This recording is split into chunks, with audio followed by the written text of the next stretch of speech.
3 गोड़ लागतनी भोजपुरिया समाचार में और स्वागत बटुए। आज फिर से दूसरा बार मुखिया प्रत्याशी मुखिया प्रतिनिधि बसंत पांडे जी से बातचीत के क्रम जारी रही। ई संभवतः अंतिम हमनी के मुलाकात भी रही। जीत के रूप में तब्दील करब कि ना करब ई तो आवे वाला समय ही बताई, जनता ही बताई। लेकिन जौन स्थिति परिस्थिति वास्तु स्थिति बटुए वो भोजपुरिया समाचार बताई। कब बताई? जब चुनाव खत्म जैसे ही होई, सांझ खा सारा रिपोर्ट कार्ड के जीतता के हारता भोजपुरिया समाचार बताई। विश्वसनीयता खातिर भोजपुरिया समाचार उरा सबके बता दो कि विधानसभा चुनाव में सबसे पहले सटीक जानकारी भोजपुरिया समाचार चलैलस, जौना में भोजपुरिया समाचार बतैलस कि चारों के चारों सीट महागठबंधन जीत रहल बा। यहाँ तक कि हार जीत के अंतर तक बतैलस भोजपुरिया समाचार कि कवना सीट से कतना वोट से जीत हार हो सकेला। 61 प्रखंड के जितना भी पंचायत बा वो पंचायत के रिपोर्ट कार्ड चुनाव 7 बजे ख़त्म हुई, 7:30 बजे भोजपुरिया समाचार रिलीज कर दी। लेकिन ओकरा से पहले मुलाकात कइल जाओ बसंत पांडे जी से। बसंत पांडे जी, भोजपुरिया समाचार में और स्वागत बा जी। बहुत बहुत धन्यवाद। रुआ चैनल के माध्यम से हम अपन पूरे पंचायत के जनता से भी हम निवेदन करतनी कि सही चुनाव कइल जाओ। और वो सबके हमारा पंचायत में बहुत हार्दिक दिल से स्वागत बाटे, अभिनंदन बाटे जी। सांस तो फूलत हुई, सांस तो बिल्कुल सांस वो चलते फूलत बाटे कि मेहनत करे में हम कसर ना छोड़ी ना। हर गांव में एगो ऐसा दरवाज़ा नहीं है कि हम जाके जहाँ संपर्क ना करी ना। वो चीज़ में चले में मेहनत काफ़ी होता है। एक दिन में 2-2 गाँव 3-3 गाँव के दौरा होता। बहुत जन समर्थन मिलता। यही चलते हमारा उत्साह बढ़त चल जाता। और ही जहाँ जाता नहीं वही अपार जन समर्थन मिलता। एजा से हम कुछ लोग जाता नहीं कि, लेकिन पूरा गांव के लोग हमारे पीछे पीछे चल लगा था। कुछ ऐसा घर भी मिला ताटे कि जहाँ की औरत बुजुर्ग जे भी बा हमरा के देख के भावुक हो जाता, रोए लगता लोग कि रुआ काहे खाती है नहीं है, रुआ आइलो जरूरत ना रहे, हमनी का अपना हिजा बैठा ले बनी जा, ऐसे रुआ आवे के जरूरत ना रहे जो है। अच्छा रुआ से कुछ परसेंट जो खिसियाइल रहे लोग नामांकन के दिन हमने सवाल कैले रही जाए कहले रही कि उ लोग के मना ले, का स्थिति बा? बिल्कुल हमें पॉजिटिव बनी।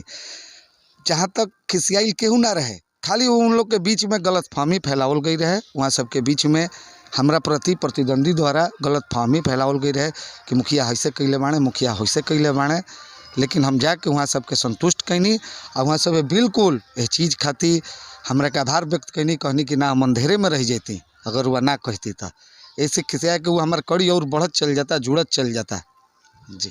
डर लगता कि ना? तनियो मनी ना, तनियो मनी ना एकदम। देखी हम अगर चलत तनी आ रास्ता में थक जाई या मान लेबे कि हम थक गई नहीं, 5 गो लोगों कह दिल कि ना अभी बहुत दूर बा और वह कहीं नहीं खी, तो बिल्कुल बा कि हमार जर्नी तनी कमज़ोर हो जाए, हमार जो रफ्तार बा कमज़ोर हो जाए।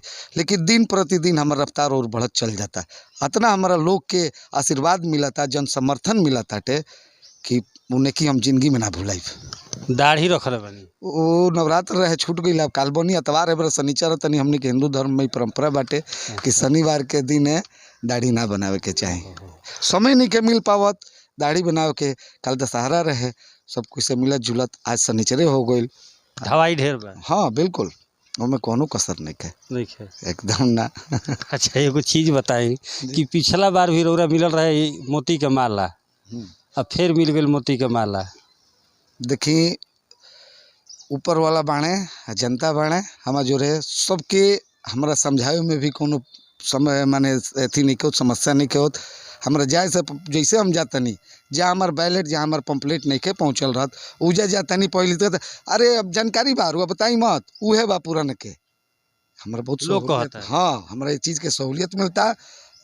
1 नंबर माने 1 नंबर होबे करेला, उनमें कोनो दूर आए नहीं के। 1 नंबर माने 1 नंबर। बाकी नामों में 1 से 2 ले आवे खातिर बड़ा लकड़ पेच चल रही, पता बाकी ना? बिल्कुल जानता नहीं, लकड़ पेच जितना लागेला लोग के अपन लगावे से केहू कसरो नहीं के छोड़ ले।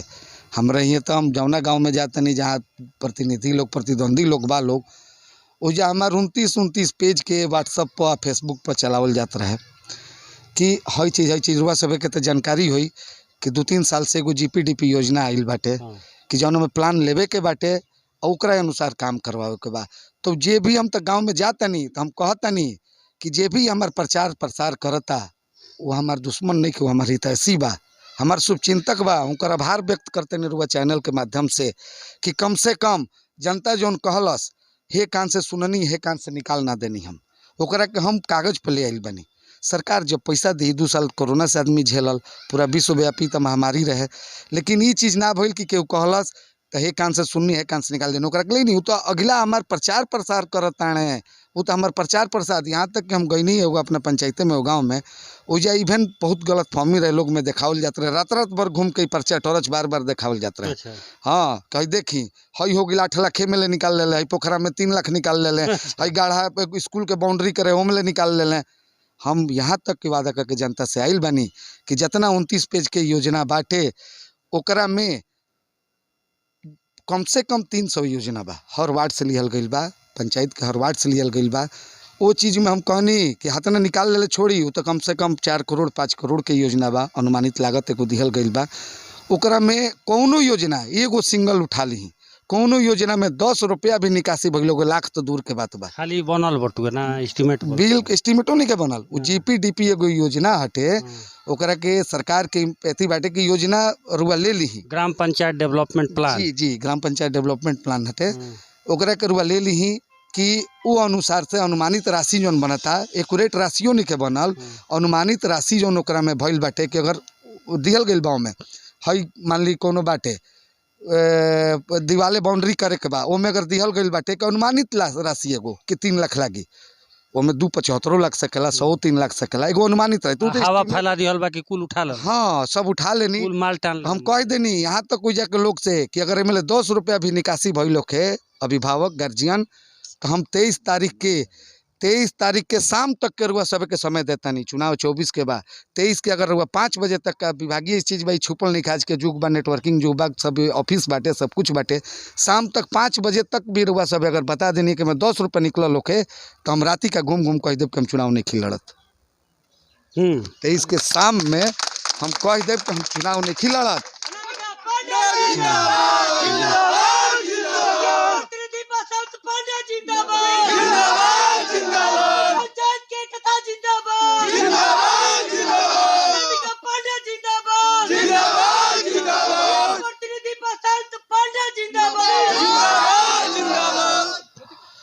बसंत जी एगो चीज बताई, अनामिका और से मिल गई फिर से माला रूरा जी आई जे इहो खेला चल रहा कि वही नाम से ए नाम से केहू और के खड़ा करा दिए ताकि रोरा 2 पे चल जाई, ऐसा खेला भइला। वो हिसाब से 5 साल में हम वो हिसाब से कामे कैले बानी कि और से केहू के मौके नहीं खिदले। 5 साल में घरे घरे ढुकल बानी सब कोई के। एगो देखी सबसे बड़ चीज बा कि जितना भी हमारा पंचायत के व्यक्ति बाणे, हमारे गार्जियन अभिभावक बाणे, सबके दुख सुख में हम अटल बानी, सबके दुख सुख में अटल बानी। यही से केहू तैयार ना हो, कहाँ से केहू तैयार हुई? जे पहले से राजनीति करता अब तक की तो अपन मेहरारू के भाई थी नाम बदले के पड़ी तब नु से आई तो ओकरा में तब ये उपाय रहे, वो चीज के होइत ना। अंतिम सवाल रौरा से एक बार और जनता से होई, का संदेश देवे पंचायत के जनता के? हम यह देव संदेश कि चुनाव हटे, एमे हर तरह के लोग झांसा दिहन, हर तरह के बोलीहन, रात भर हमरा के कह दी। अब तक खैर घूमे के समय आ गई बा, लेकिन आज तक के डेट में हम कहता नहीं समय बहुत कम बा। पिछला चुनाव में हमने के 1 महीना के समय मिलल रहे, अब के चुनाव में बहुत कम समय मिलल बा। दिन रात एक करे के पड़ी सब कोई के, कम से कम दरवाजे खाली लोग हमारा कहते नहीं बाड़े कि हमारे दरवाजे पर आ जास, हम वही चीज़ के भुखाइल बानी बस। तो हम चल जाता नहीं, समय कम मिलता है, चलते रातियों कहते नहीं हमारा भ्रमण करे के पड़ी 1-2 आदमी के साथ है। लेकिन आज के डेट से पहले तक हम रात में भ्रमण नहीं खिकैले, हम अंधेरा में बैठ के, हम कोठारी में बैठ के ना बतियावे वाला हैं। जहाँ समाज रही, जहाँ जनता रही, ओजा बैठ के बतियावे वाला हैं। ये चलते कि दिन बाटे तो केहू गली में ले जाई तो केहू बैठ जाई, 5 गो आदमी सुन लीहन बात, अन्हारा में बैठेला पर कोनो केहू बात ना सुनी। जनता के हम इहे कहब, बाकी लोगन हरियम बतिया बिल्कुल हम इहे कहब। मालो बटा तक अब तो जान, लेकिन माल लोग फेंक देता है, इहो प्रयास होता कि आज जरूरत दे दे तो हम 5 बरिस का करब। जन तो चला खो गई पता बा कि ना, एकदम खास शॉट के वोट द हट के अब बस तो वो चीज के अब तो हम ना अथी करब। लेकिन जौन समर्थन आ प्यार मिलता जनता से, हम यह अपील करब अपना पंचायत के हर व्यक्ति से कि केहू के झांसा में मत आई, सही चुनाव करी, 5 साल के आकलन करी बनाम 15 बरिस के। 15 बरिस में जौन भी भइल बा ओकर आकलन 5 बरिस में करी आ सही समझदारी से वोट दियल जाओ। हम यह अपील बाटे कि जातिवाद हम मिटावल चाहत रही आ जातिवाद लगभग हम मिटाइल बने अपराध, लेकिन फिर भी अंधेरा में भरल जाता। काम कितना कैले बनी टोटल अंति जल्दी से बता दी, टोटल काम कितना कैले बनी अभी तक? जैसे नली गली हो गई और जल नल हो गई, ऐसा संबंधित अभी तक कितना काम कैले बनी? रुआ के पिछलो इंटरव्यू में कह एक बार और अंतिम इंटरव्यू में जल्दी से हम ये कहते नहीं कि देखिए हमरा में आदत है कि रोटी गिन के ना खाइना आ काम गिन के ना करवाइना। ये हम कही ना, ये वाले कहले रही। हम काम जनता देखत या जहाँ भी हमरा वार्ड के समर्थन मिल बा हम उजा काम करवैले बा। बहुत बहुत धन्यवाद मुखिया जी, समय भी कम बा। अब मुखिया जी से तो मिले नहीं जा, बड़ा जिंदाबाद करता लोग, इनको लोग बतियावल जाओ जिंदाबाद जिंदाबाद लोग से आई। बाबा तोरा मोछ रखल बनी कारगिल में वो गई रहे अभिनंदन कुमार, कारगिल से हम पहले होके आयल बने। आ गई बनी जी रौरो रही का सेना में? जी युद्ध लड़ल रही कि ना? जो लड़ा नहीं कि 32 बजे हमारा पेंशन नहीं जाओगे। यही जो युद्ध है लड़े के बा? ये जो युद्ध है ये तो नॉर्मल युद्ध बा। नॉर्मल बा? हाँ ये युद्ध का हमने कुछ नहीं किया। पंचायती युद्ध बड़ा काड़ा युद्ध होला। काड़ा युद्ध तो होबे के टेढ़ होला, काड़ा ना होला टेढ़ होला। तो टेढ़ के सीधा कैसे करो? टेढ़ के सीधा कह दल बनिया कब का करे के बा? कह देनी अब कहबा बे सब वहाँ गइला। अब 20 तारीख से पहले वो लोग को पानी चढ़े लगी, पानी छोड़े लगी तो तब का जी वो हाल कर दे। तब 80 बरिस पर हमने के कुंवर सिया से एकदम तैनात बनी जाके जवानी आ गई बा, जवानी आ गइल बा। आ देहिया में पानी आ गई, देह में पारे ना बरियारियो बा। बरियरियो बा। हाँ हाँ पानी नहीं हनो जी माने एकदम जीत गइल बनी, एकदम जीत के बैठल बनी जा हमने का। बैठे के नहीं खे? हाँ हाँ बैठला पे बैठ जाए, ना ना बैठ के चलावे के न बा चलावे के बा। जी। आई एक आदमी से और बातचीत कर जाओ। ए बाबा और नाम का पड़ी? मनरिका सिंह। मनरिका सिंह। अथवा में का ले बनी? हां वोट डाले वाला। वोट डाले वाला हो? का करे के बा? डाले के बा वोट 24 तारीख के। 24 तारीख के केकरा पर? मुखिया जी वो माला में। माला में? पिछला बार केकरा में डाले रहे? यही में। यही में? अब किलो परी? हाँ अब किलो परी मोले में जाई? हाँ कहाँ है? वहाँ का काम करी ना हमने के जाई। और उम्र हाथ ना हो गई? 84 बरस। हाथ ना उम्र में भी मोले जब पहनब? हाँ तो तब का पहनब। दूगो मेहरारू हमारा बाड़ी लोग। दूधू? हाँ दूगो मेहरारू बाड़ी लोग। हाँ एहू उम्र में माला पहन? हाँ ठीक है, वो लोग माला पहनेला लोग, अभी नए बा लोग। वो लोग पहनेला लोग। ठीक ठीक, का नाम पड़ी रहू? मनहरिका सिंह। मनहरिका सिंह। रंग बिरंगा दुनिया बटुए, आई रे और केहू से मिलल जाओ। मिलिट्री मैन से तो मिलिए लेनी जा, आ एगो बाबा से मिलिए लेनी मनहरिका जी से। हाँ है जा पगड़ी बंधले बनी? पगड़ी बन्हा गइल बा, क्यों का बनाई? ए जा एक से बढ़ के एक काला बा। पगड़ी कोनो नया बनाइल बा, तब क्यों बन्हा गइल रहा, क्यों बनाइले बा। खुला ही ओही घर से खुलले नहीं के पगड़िए तो ना ना वही गले पगड़ी बनहले बा। बीच में एने ओने केहू कुछ करे ओसे कोनो मतलबो नहीं के। ना ना फाइनल बा पगड़ी पकबार बा तो कपारे पर रही। कपारे पर रही। हाँ बड़ा बाटा तरस वो बांटे दी, कौनो फर्क नहीं के पड़े के बंटला से या चोटला से, कुछ ना। दो चार गो मारिला कि ना? कुछ ना मारिला हम ना ना नशा कुछ नहीं के ना ना। पान तो खाए नहीं? पान खाई ना, ऊ नशा हल्का में आवेला। कोई दी कि सालो हमारे के बाद तो सालो भर ना मारिला कबो कबो ना, सालो भर ना रो करी कबो ना कबो ना ना। ये बताई कि पगड़ी तोरा कहत नहीं का? पगड़ी कहत नहीं? पगड़ी के पगड़ी वही गरी बनाइल बा तो अभी तक बनाइल बा आ रही आ फेन 5 बरिस पगड़ी सही रही। का नाम पड़ी? विनोद कुमार। विनोद कुमार जी। घर कहाँ पड़ी? रामपुर। रामेपुर जी। गांव के पक्ष नहीं ले ना हाँ कबो ना ले बानी ना लेब। हाँ। गलत जे बा ओकरा के गलत कहल जी, जे सही बा ओकरा के सही कहल जी। रामेपुर में और प्रत्याशी लोग बा। हाँ तो ओसे का बनेला तो घेर के मारे लगे। हम रुआ चैनल पर केहू प्रत्याशी के गलत नहीं कहल चाहत ऐसे कि हमनी के चुनाव में बनी जा समर्थन देते नहीं जा वोटिंग हमनी के बढ़िया से निकाले के बाद ऐसे केहू कुछ करता ओकरा पर हमनी के विचार नहीं करे जा। आँख मूड लेवे आँख बंद करके अपन काम करे के बा। काम करे हाँ खास हट के वोट दो हट के हट के हाँ ये खेला हो ना हमरा संगे नहीं के और करे वाला करत हुए उ खातो बा ओने बाकी वोट दी हमनी के। यो बात बा। तो मिल लेनी एक से बढ़ के एक रामपुर पंचायत के मुखिया प्रतिनिधि बसंत पांडे की पत्नी अनामिका पांडे, जिनका फिर से चुनाव चिन्ह के रूप में मोती के माला मिलल बटुए।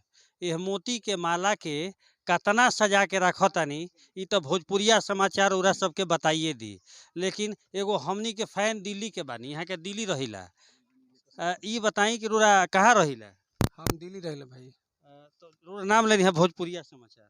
हाँ भोजपुरिया समाचार और देखत रहे हम व्हाट्सएप पर मोबाइल पर ऐप पर बराबर देखत रहे। निक लागला? बिल्कुल बिल्कुल अच्छा लगा, तबे तो रोक देखते हम चिन्ह गुनी है।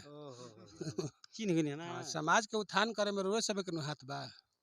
अगर रोरा सबे संदेश ना देव जा तो समाज के कैसे डेवलपमेंट होई। कहाँ आइल बनी ये वोट मारे आइल बनी। वोट मारे? हाँ केकरा में? बसंत पांडे के वोट मारे के बा। भाई हो का? ना काका लगे हैं हमारी। काका लगे हैं? हाँ। नाम का पड़ी? कमलेश कुमार। कमलेश कुमार। हाँ महाराज बरियार काड़ा। यहाँ के ऐसन बुद्धि विचार बा, यहाँ के ऐसन मतलब मुखिया बनी कि अभी तक तो हमनी के 45 वर्ष के उम्र हो गई हमनी के ना देखनी जा। कारण बा एकर कि सामाजिक काम तो यहाँ करबे करेला, एकरा बाद पर्सनल काम भी यहाँ के करेला। आधे रात पे केहू के कुछ दिक्कत बीमारी हमारी शादी ब्याह कोनो भी परेशानी होके XYZ यहाँ खा रहीला। तो एगो मुखिया से और का पैसा चाहत नहीं। आ रह गई बात हमनियो घूमत जा बाहर से 1200 वोट तो कन्फर्म खाली रामपुर से बा। 1200 एकदम एग्जैक्ट फिगर। बाकी लोग? बाकी समझ ली बाकी लोग कहाँ जी? 2000 के आसपास वोट बाहरों गए रहे हमनी के। सब आदमी दिल से कहतला अलग अलग हो के पूछत है कि सच बताओ भाई। बिल्कुल बिल्कुल अनामिका यह बात कहतनी कि गेहूं के आटा तावा में और बाकी लोग हवा में। हाँ बिल्कुल बिल्कुल यह बात बा। बिल्कुल एकरा में डिग्री बा एकरा में। आ इनका के जितावे से केहू रोक नहीं के सकत। व्यवहारिक आदमी है यहाँ के आ दिल से भी रहिला खुलेआम। बहुत बहुत धन्यवाद मिल लेनी बसंत पांडे के समर्थक। समय भी हमनी के खत्म हो चुकल बटुए संभवतः, लेकिन फिर भी एगो और बातचीत कइल जाओ। एक आदमी यहाँ से तो कहला से ना होई, हमारा मन से हो। यही जी रौरो नेते जी लेखा लगा जी जी ड्रेस पहले में नेताजी वाला जी। मैं राजकुमार पासवान, ग्राम रामपुर। भोजपुरी में आवेला नु? हाँ, वही बोला जाओ। हमारा नाम राजकुमार पासवान पड़ी। ये बताई कि ड्रेस देखी ला जाता हमने की याद आला नेताजी लोग जी। रौरो नेता ही बनी क्या? ना जी, हम नेता में ना नहीं, बाकी यहाँ के बहुत बड़ समर्थक नहीं हम। कैसन समर्थक? बिल्कुल कैसन? दिल्ली से आयल बनी हम। रौरो दिल्ली से आइल जी। बनी? दिल्ली में हम करावल नगर में रही ना। कौन मंत्र मार देले बनी बसंत पांडे? मंत्र नहीं मरले, यहाँ के बुद्धि विचार व्यवहार यहाँ के प्रेम जोन बटुए खींच के ले होता हमने कही जा। दिल्ली से ही जा 150 आदमी और दिल्ली से आ रहा पड़े। बाप रे बाप, पूरी गाँव में उतार दे कब कुल दिल्ली जा जी का? बिल्कुल फैक्ट्री बंद हो जाते 2-4 दिन खातिर करे के पड़ी फैक्ट्री बंद। लेनी एगो ऐसन आई एगो अभियो भाई जी से बात कर जाओ। भाई जी बैठल रही घबराए के बात नहीं है खड़ा। हाँ यहाँ के खड़ा होके हमारा सलाम बनी ना लाम बनी तब भगवान के देन बनू। मुखिया जी का होई? मुखिया जी के का मुखिया जी के विजयी बा। विजयी बा? तो सब तो विजयी कहत तो का कहल जब विजयी बा तो हनु। हां गमछी ले ले बेंडुरा जी। हां पंडित जी है नु? हां धन जी पाड़े नाम हो। हम छीन ही नहीं है के देखलो खब बोई जावा नॉमिनेशन में जिंदाबाद हमरे रहे नाम रोले रहे दे ये खाली बोली तो जिंदाबाद। अनामिका पांडे जिंदाबाद। अनामिका पांडे जिंदाबाद। आजी तोरा करे जावा महाराज लेके निकल के बहरी आ जाई।